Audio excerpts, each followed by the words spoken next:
Assalamualaikum warahmatullahi wabarakatuh. Perkenalkan, nama saya Witri Wulandari dari Prodi Esi A2. Baiklah, di sini saya akan menjelaskan tentang sejarah filsafat abad kontemporer, aliran eksistensialisme dan pragmatisme. Baiklah, filsafat kontemporer adalah periode dalam sejarah filsafat barat yang dimulai pada akhir abad ke-19. Ditandai dengan suatu proses profesionalisasi disiplin keilmuan filsafat dan munculnya filsafat analitik dan filsafat kontinental beserta perdebatan di antara kedua kubu filsafat ini. Istilah filsafat kontemporer adalah bagian dari terminologi teknis dalam filsafat yang mengacu pada periode tertentu dalam sejarah filsafat barat. Namun demikian, ungkapan ini sering dirancukan dengan filsafat modern atau yang mengacu pada periode sebelumnya dalam filsafat barat. Filsafat secara etimologi merupakan kata serapan dari Yunani philosophia yang berarti philo adalah cinta, sedangkan sophia berarti kebijaksanaan atau hikmah. Jadi dapat kita tarik konstruksi cinta pada kebijaksanaan ilmu pengetahuan itulah filsafat. Namun ketika kita titik dari segi praktisnya, berarti dalam pikiran atau alam berpikir. Berfilsafat artinya berpikir secara mendalam dan sungguh-sungguh. Sedang kata kontemporer sendiri mempunyai korelasi sangat erat dengan modern. Dua kata yang tidak mempunyai penggalan masa secara pasti. Kontemporer adalah semasa, pada masa yang sama dan kekinian. Baiklah, aliran yang pertama saya akan menjelaskan aliran tentang eksistensialisme. Aliran eksistensialisme merupakan nama untuk macam-macam jenis filsafat. Semua jenis ini mempunyai inti yang sama, yaitu keyakinan bahwa filsafat harus berpangkal pada adanya atau eksistensi manusia yang konkret dan tidak pada hakikatnya atau esensi manusia pada umumnya. Eksistensialisme memandang bahwa eksistensi itu hanya dimiliki oleh manusia. Adapun benda-benda lain tidak mempunyai arti tanpa manusia. Pendapat Descartes yang menyatakan saya berpikir maka saya ada diganti oleh aliran ini menjadi saya ada maka saya berpikir. Eksistensialisme paling menonjol dirintis oleh Søren Kierkegaard yang dalam semua karyanya menonjolkan penghayatan manusia sebagai penanggung eksistensinya. Bagi Kierkegaard, eksistensi menggejala sebagai keberadaan menuju kehampaan belaka. Pencarian makna eksistensi akan selalu menyibukkan manusia dan setiap usaha itu akhirnya akan membawanya pada kesimpulan betapa hidupnya hampa. Sehingga padanya membangkitkan kecemasan berlarut. Eksistensialisme pada prinsipnya adalah sebagai wujud perlawanan terhadap materialisme ataupun idealisme. Dengan materialisme hanya memandang manusia seperti memandang bahan yang tunduk pada hukum-hukum alam, fisika, kimia, dan biologi.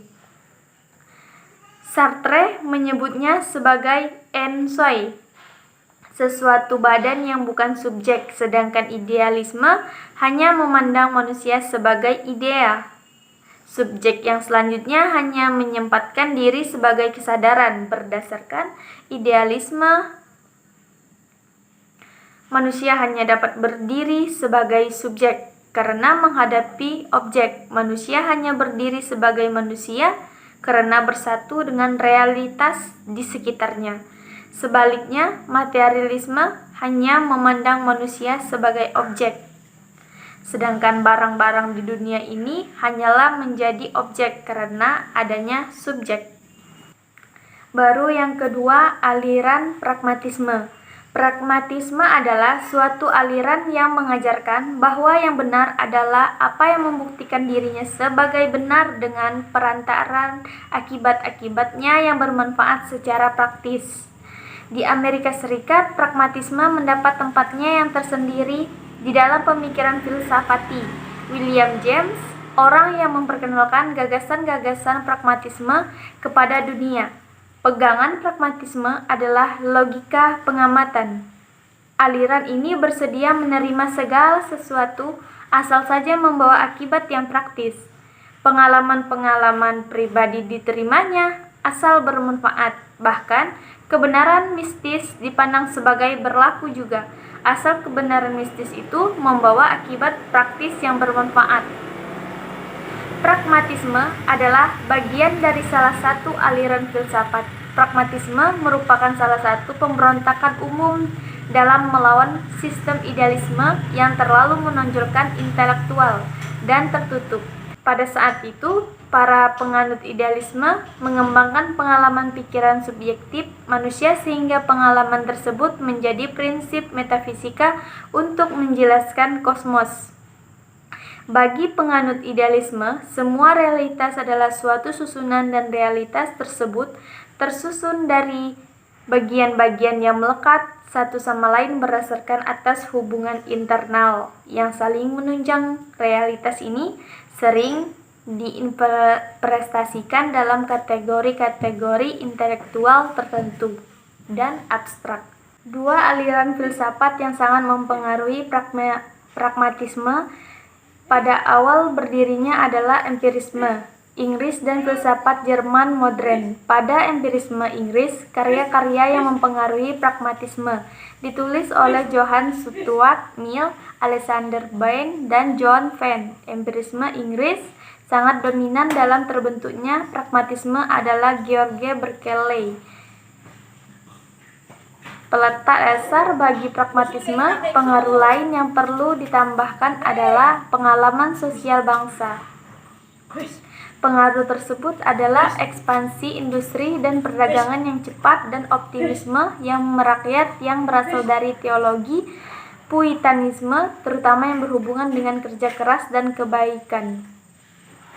Bagi pragmatisme, filsafat adalah alat untuk menolong manusia dalam hidup sehari-hari, maupun dalam mengembangkan ilmu pengetahuan dan mewujudkan dunia teknik.